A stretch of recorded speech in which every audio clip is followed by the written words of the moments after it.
Meditation is probably one of the greatest things you can add to your life in regards to reducing stress, possibly even increasing your lifespan, decreasing a lot of stress-related and anxiety-related and depression-related instances and manifestations that we experience in life. But one of the things that I always talk to clients that I'm taking them through and teaching them various forms of meditation is, what are your expectations? Because this is hugely important. Too many people will start a meditation program because they want to find bliss, nirvana.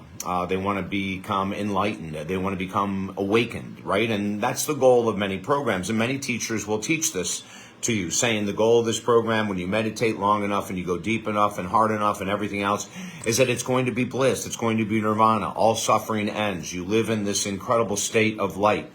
And while that may happen to people every once in a while, I personally have not met anyone who's ever reached that state of consistent nirvana, bliss. And I've worked with some of the greatest gurus in the world, but I've still never met anyone who's always constantly in that state. Even the Dalai Lama, when I interviewed someone that had done a book with him, was a co-author of a book, said that there are places in his mind where he can get extremely angry. The Dalai Lama getting angry? So, of course, that means that he's not in a constant state of nirvana or bliss. And my question is going to be, is that the real goal? Is that what we should be shooting for? You know, Thich Nhat Hanh says, one of the most amazing Buddhist teachers in the world who passed away not long ago, said that, you know, we're never going to avoid suffering, no matter how high you go in your meditation process. Now, listen, this is one of the greatest Buddhist teachers of all time, saying, you know, those individuals that do meditation simply to reach nirvana, non-suffering, no struggle, no problems. It just doesn't happen in the human world. I found that fascinating. You know, I found that just incredible. And so from his teachings and the Dalai Lama and Lama Surya Das and Ram Dass and all of these other people I've worked with, you know, it's kind of like we've got to slow it down a little bit. And so I was working with a client. I love this story. I have several clients in my spiritual program right now. And there's this one guy who really wanted this awakening. He wanted that enlightenment. He wanted to be able to, and he's told me, he said, I know this is part of my small ego, David, but, you know, I want people to recognize massive changes in me. I want them to look at me and see this incredible calmness and this incredible focus all of the time. I want to live in nirvana. I want to live in bliss. I want to be awakened, enlightened. And so he was going after it from more of a title point of view. He wanted people to respect him. He wanted people to look up to him. That really, to me anyway, I'm not the only person that teaches these things. I'm not the only person that talks about them. But to me, that seemed a little unrealistic, you know, and a little ego-driven, small ego-driven. There's two. There's a big ego and a small ego. The small ego-driven person will do that so he can tell people he's awakened, tell people he's enlightened. So as we're going through the course and I'm teaching him different things, I said to him one day, hey, you know, instead of wanting to only focus on your awakening, enlightenment, nirvana, and bliss, I want you to look at the last 30 days. Now, we've been working together for several months. I want you to look at the last 30 days and see, are you reacting differently to stressful circumstances? Are you reacting differently to certain stressful people in your life? Are you reacting differently to your financial situation? And I started to ask him all these questions about his own personal reactions to things that I knew stressed him before because we'd worked together for a couple months. And he hesitated. And he said, you know, now that you asked that, David, I used to have all kinds of road rage. And now I find myself in the busiest traffic in the world, in one of the busiest cities I live in the world, and I'm relaxed. And when there's a traffic jam, I don't get upset. I don't even call people and take time on the phone. He said, I just sit and I do my breathing. He said, if I can, I do my meditation with open eyes because traffic isn't moving.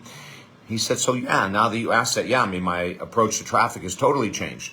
I said, is there anything else? And he goes, well, he goes, I guess my wife. And I said, what do you mean? He goes, well, she's very different than me. You know, she's this really go-getter early morning person. She loves to get up super early. It used to irritate me, you know, that she'd be up and gone before I'm basically even having my second cup of coffee. Like I wanted to spend time with her in the morning. He said, then something shifted a couple weeks ago. And I started appreciating the fact that she takes time for herself in the morning, that she's gone early to the gym. She looks great. I mean, her body looks great and she's always in a good mood. So I started to notice that, and I actually complimented her.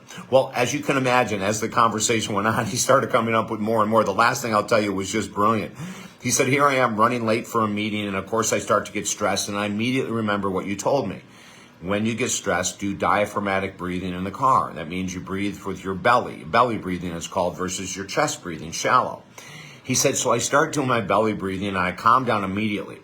And I'm going to be 20 minutes late, and I look ahead, and there's a light that's turning green. I know it's going to turn green in a second. I can feel it. It turns green. I go through that one. He said, David, the next 3 lights, all 4 lights in a row were green, and I made the meeting on time. If you didn't ask me that question, I wouldn't have realized that my calmness in traffic was a huge change, and the end result was powerful. So I bring these stories to you because I want you to think about why we do things. You know, Thich Nhat Hanh tells a story about if you want to have a picture with the Buddha, so you fly to France and you're standing next to Buddha and you've got your picture and you come back. Is that the real reason to meet the Buddha? Is to come and show your friends that you've met the Buddha? Or should you have spent that time maybe asking them deep, life-changing questions? Like, it's a great question. Thich Nhat Hanh is just mind-blowing to me. So anyway, let's think a little deeper. Let's do it, and maybe the end result will be bliss for you. Maybe it'll be awakening. Maybe it'll be enlightenment, all those things. I don't know. I've been doing this for 40 years, and I haven't reached it. It doesn't mean I won't. Maybe I will. Maybe I'll surprise myself, and 2 years or 30 years down the road, I'll feel awakened and enlightened. But until then, I'm going to enjoy the relaxation from meditation. I'm going to enjoy the ability to be less reactive, to be more emotionally regulated, which are some of the greatest benefits of meditation. I'm going to enjoy more my spiritual connection to the divine, to the all-powerful. Some people use the word God, others everlasting light.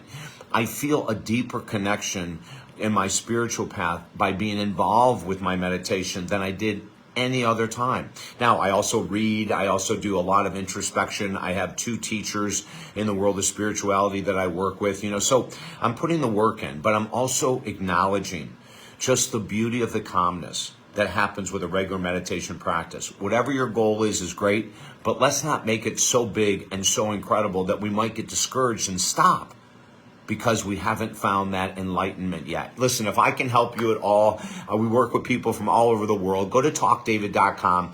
In the end of February 20th, as a matter of fact, we've got a mental health online retreat that's going to be mind-blowing. It's going to be so much fun. So go to talkdavid.com, sign up and join us for the mental health retreat. We're going to be talking about all kinds of cool things, including spirituality. Or go to talkdavid.com, sign up. Let's work together. We can make some major changes, okay? Have a beautiful day. Bye now.